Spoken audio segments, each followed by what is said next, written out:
வணக்கம். அப்புறம் நண்பர்களே நண்பிகளே எல்லாம் சௌக்கியமாக இருக்கீங்களா? கண்டிப்பாக நலமாக இருப்பீங்கன்னு நம்புகிறேன். மேலும் நம்மளுடைய டாபிக் வந்துடலாம். இன்றைக்கி பழைய காணொலியில் நிறையா விஷயங்களில் சொல்லியிருக்கிறேன்.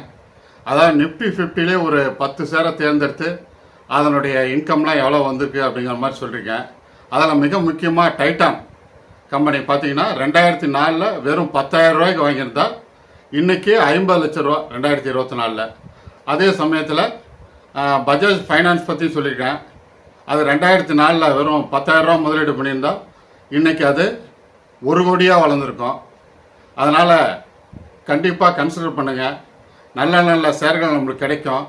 போர்ட்ஃபோலியோவை நல்லபடியாக அமைச்சிக்கினா ஏதோ 2 ஷேர் 3 ஷேர் நம்மளை நல்லா தூக்கி விட்டுரும். மற்ற ஷேர்ஸ்லாம் 18% இன்ட்ரெஸ்ட் வந்துடும். நிஃப்டி 50ல் இருக்க ஷேர்ஸ் எல்லாருடைய மகிமையும் அதுதான்.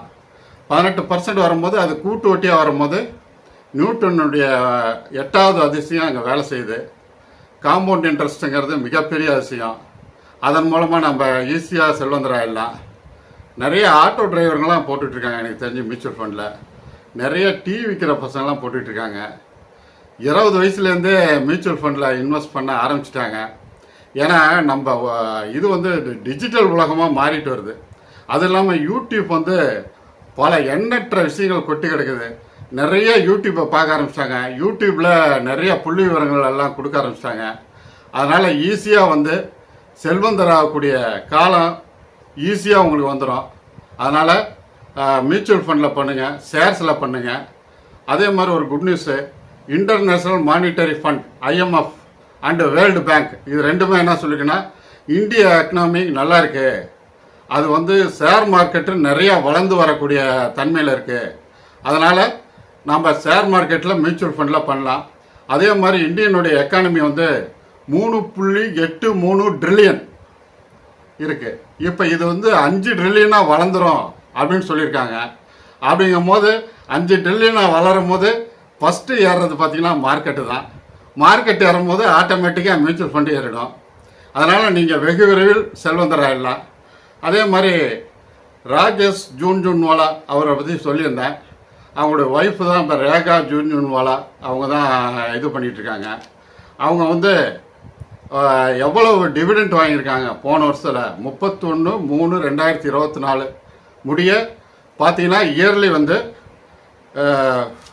224 கோடி அவங்க வாங்கியிருக்காங்க டிவிடெண்ட்டு. அதனுடைய நெட்ஒர்த் இன்றைக்கி பார்த்தீங்கன்னா அவங்களுடைய மொத்த நெட்ஒர்க்கு 37,839 கோடி. அவ்வளோ வளர்ந்துருக்கு.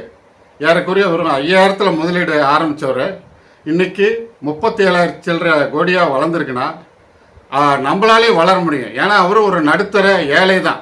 ஒரு 5,000 ரூபா பொருட்டிட்டு அதுக்கு மேலே கடன் வாங்கி தான் போட்டார். அதே சமயத்தில் இதில் டிவிடெண்ட் கிடச்சிருக்கு அப்படிங்கிற புள்ளி வரும் நம்மளுக்கு கிடச்சிருக்கு.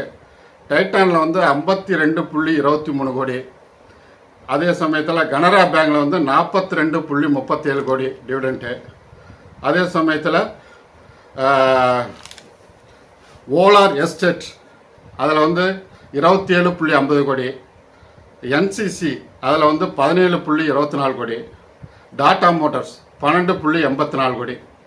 இத்தனை கோடி நம்ம சம்பாதிக்கலாம் கூட நம்ம ஷேர்ஸில் சிறுக 1000, 2000, 5000 இப்படி இன்வெஸ்ட் பண்ணிகிட்டே வந்தோம்னா மாதம் இருக்கிற பணத்தை எக்ஸஸாக பண்ணிட்டு வந்தோமா நம்மளுக்கு 1 லட்ச ரூபா கிடைச்சா கூட போதும் இல்லைங்களா?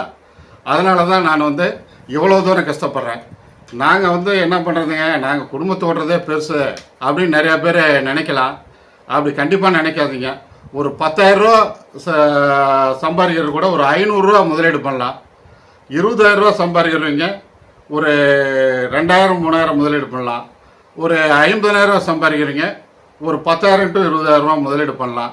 இந்த முதலீடுகள் மியூச்சுவல் ஃபண்டு அந்த ஷேர்ஸில் இருக்கும்போது தான் அது அதிவேகமாக வளருது அப்படிங்கிறத நம்ம தெரிஞ்சுக்கணும். நீண்ட கால அடிப்படையில் போர்ட்ஃபோலியோ அமைங்க. கண்டிப்பாக ஒரு நல்ல டிவிடெண்ட்டு கிடைக்கும்.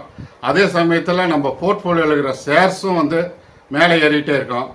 அதனால் நீங்கள் கண்டிப்பாக முதலீடுகளை நீங்கள் அதிகப்படுத்தணும். அதே மாதிரி நீங்கள் இன்றைய முடிவெடுங்க. எப்பயுமே அதை தள்ளி போடாதீங்க. அதை தள்ளி போடும்போது நாம் அந்த இதை செல்வந்தராகக்கூடிய இதை கொஞ்சம் கொஞ்சமாக குறையுது. இதை நிறைய புள்ளி வரலாற்றில் சாதாரணமாக இருக்கவங்களாம் பெரிய ஆளாக இருக்காங்க. அதே மாதிரி நம்ம இயலாதவங்க எல்லாம் பெரிய சாம்பியனாக இருக்காங்க. அதுக்கு ஒரு சில உதாரணங்களை நான் சொல்கிறேங்க. இந்த மாதிரி எண்ணற்ற உதாரணங்கள், நூற்றுக்கணக்கான உதாரணம் இருக்குது. எனக்கு தெரிஞ்ச ஒரு சில உதாரணங்களை சொல்கிறேன். ஒரு பொண்ணுக்கு வந்து கால் ஊனம். அதை வந்து முயற்சி செய்து உலக சாம்பியன் ஆனாங்க. எப்படி? அது யார்? அவர் தான் ஆலம் கலர் மேன். அவங்க வந்து என்ன பண்ணியிருக்காங்க, அவங்களோட ஊனமாக இருக்கிற காலை வச்சுக்கிட்டு அவங்க வந்து அதெல்லாம் சரி பண்ணி ஒரு உலக சாம்பியனாக அவங்களால வர முடியுது. அதே மாதிரி நோஞ்சானாக இருந்தவர் வாழ்க்கை ஆரம்பித்தார். அவர் பின்னாளில் வந்து பெரிய பலசாலியாக மாறினார். அவர் யாருன்னா சாண்டோ அப்படிங்கிறது தான். இது உலக வரலாற்றுலாம் இடம் பிடிச்சிருக்குது. அப்புறம் ஏழை வந்து ரொம்ப தன்னம்பிக்கையோட விடாமுயற்சியோட உழைத்து பின்னாளில் வந்து அவர் அமெரிக்காவின் உருக்காலை ராஜாவாக மாறினார். அவர் யாருன்னா ஆண்ட்ரூ கானர்கி அப்படிங்கிறவர். அதே மாதிரி வறுமையில் கஷ்டப்பட்டு மாதம் $10 தான் அவரால் சம்பாதிக்க முடியுது. அவர் பின்னாளில் வந்து ஒரு மோட்டார் தொழிலில் கொடிகட்டி பறந்தார். அவர் தான் ஹென்ரி போர்ட்.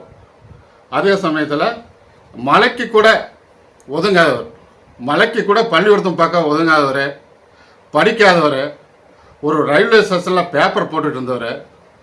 அவர் வந்து ஒரு 1093 கண்டுபிடிச்சு உலகத்திலேயே அதிக கண்டுபிடிச்ச விஞ்ஞானி ஆனார்.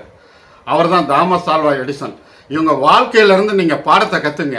இவங்களால முடியும் போது நம்மளால் முடியாதா அப்படின்னு நினைங்க. எல்லாமே வறுமையிலிருந்து, நோஞ்சானாக இருந்து, பலசாலி இல்லாமல் இருந்து, மேலும் மேலும் முயற்சி செய்து தன்னம்பிக்கையோடு உழைத்ததுனால இவ்வளோ பெரிய சிகரத்தை அடைய முடியுது. நம்மளாலேயும் கண்டிப்பாக முடியும். அதனால் இன்றைய முடிவெடுங்கள். இன்னையிலேருந்து உங்களுக்கு ஒரு பொற்காலம் ஆரம்பிச்சிருச்சுன்னு நினச்சிங்க. அதனால் மாதம் ஏதாவது ஒரு சேமிப்பு பண்ணிகிட்டே இருங்க. நம்ம வந்து நெகட்டிவ் திங்ஸுங்கிறதே இருக்கக்கூடாதுங்க. அதனால தான் நான் ஃபஸ்ட்டு ஒரு 5 எபிசோடை பார்த்தீங்கன்னா தெரியும். நம்மளுடைய நெகட்டிவ் திங்ஸை நம்ம வேரோட அழிக்கணும். நம்மளுடைய எண்ணங்கள், நான்லாம் வந்து எப்பயுமே பாசிட்டிவாக தான் பேசுவேன். என்னுடைய விவரம் செஞ்சிலேருந்து என்கிட்ட இருந்த நெகட்டிவ் எதிர்மறையான எண்ணங்களே வந்ததில்லை. அதுக்கு என்ன காரணம் அப்படின்னா அந்த சுலோகங்கள் தான். சுலோகங்களை ஆள் மனசில் பதிய வச்சு எல்லையில்லா பேரிடுவான் இறைவன்கிட்ட வேண்டுவேன். அப்போ வந்து அது பிரபஞ்சத்திட்ட போய் சேருது. பிரபஞ்சம் அந்த சூழ்நிலையை உருவாக்கும் போது நம்ம வெற்றி அடைகிறோம். அந்த சுலோகத்துக்கு அவ்வளோ பவர் இருக்குது.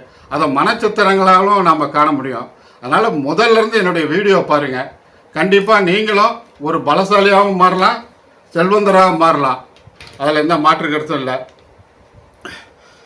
மியூச்சுவல் ஃபண்ட் அண்ட் ஷேர்ஸில் கண்டிப்பாக இன்வெஸ்ட் பண்ணுங்கள். முதலிடத்தில் இருக்கிறது மியூச்சுவல் ஃபண்டு தான். ரெண்டாவது ஷேர்ஸில் நிஃப்டி 50 மட்டுமே போங்க ஒரு 3 வருஷத்துக்கு.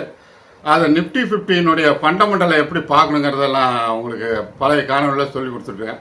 ஒரு 5 நிமிஷத்தில் பார்த்துடலாம். மணி கண்ட்ரோல் அண்டு ஸ்க்ரீனர் குரோமா வழியாக நம்ம 5 நிமிஷத்தில் பார்த்துடலாம். அதை மட்டும் பாருங்கள். உடனே 1000, 2000, 5000 அப்படியே சிறுக ஷேரில் முதலீடு பண்ணிட்டு வரீங்க. ஈஸியாக நீங்கள் முன்னுக்கு வந்துட முடியும்.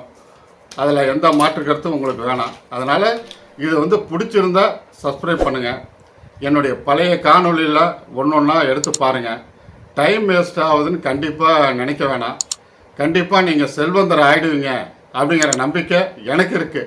உங்களுக்கு இருக்கா நண்பர்களே? நாம் தேவையில்லாத சாக்கு போக்கெல்லாம் இனிமேல் விட்டுருங்க. நாம்ளே ஒரு சாக்கு போக்கு, என்னால் வளர முடியலையா இந்த சாக்கு தான், என்னால் செல்வந்தராக முடியலையா இந்த சாக்கு தான் அப்படின்னு அந்த சாக்கு போக்கு சொல்கிறதெல்லாம் கம்ப்ளீட் நிறுத்திடுங்க. நான் வந்து எளிய வகையில் ஒருத்தர் எப்படி செல்வந்தராகுது என்பதை பற்றி நம்ம எளிய விளக்கமாக சொல்லிட்டு இருக்கேன். அதனால் ஒவ்வொன்றும் நீங்கள் பயன்படுத்தி மேலும் நீங்கள் செல்வந்தராகணும்னு விரும்பி கேட்டுக்கொண்டு என்னுடைய உரையை முடிக்கிறேன். நன்றி, வணக்கம். அடுத்த காணொலியில் நாம் இன்னும் சுவாரஸ்யமான விஷயங்களை பேசுவோம்.